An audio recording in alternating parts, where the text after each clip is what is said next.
오늘은 케빈 그루터트 감독의 소우 X에 대한 주관적인 해석과 리뷰를 풀어보도록 하겠습니다. 영화를 좋아하는 한 사람의 생각으로 봐주시면 감사하겠습니다. 소우 X는 시리즈의 10번째 작품입니다.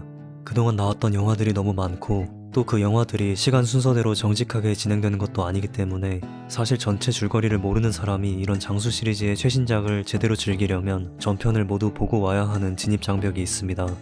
1편부터 7편까지는 그래도 선형적인 진행이지만 회상 장면도 많고 중간중간 작중 시간이 달라지는 부분 때문에 스토리 자체를 쉽게 이해하기가 어렵습니다. 그러나 이번 영화는 기존 시간의 끝에서 이어지는 속편이 아닌 소우 1편과 2편 사이의 내용입니다.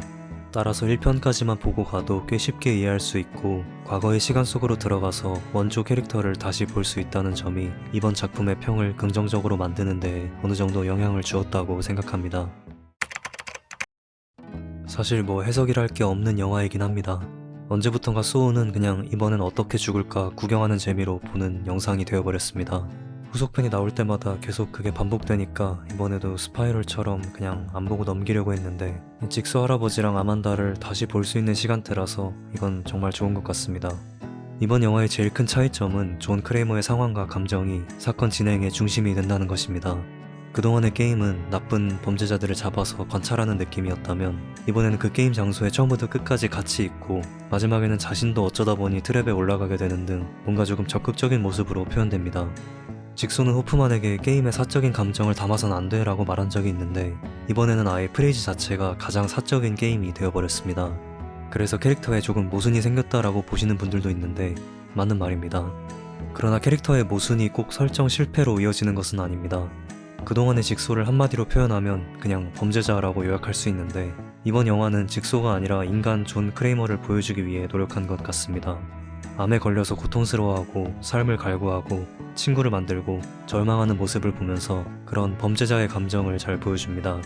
그동안 서로 죽이기 위해 길을 쓰던 트랩에서 이번에는 서로 상대를 살리려고 노력하는 모습처럼 모순이라고 볼 수도 있지만 다른 면이 공존하고 있기 때문에 직소가 그만큼 입체적으로 완성될 수 있었다고 생각합니다.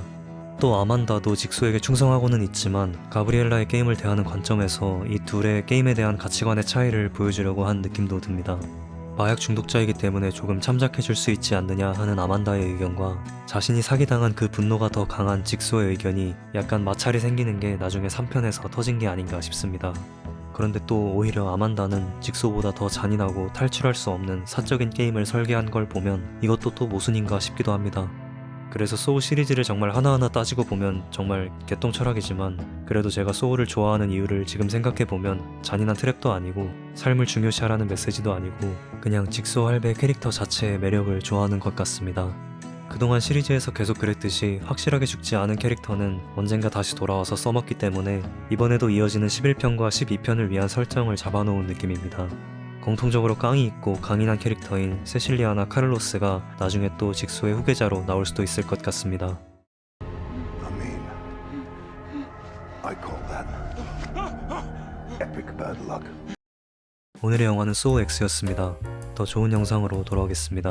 감사합니다.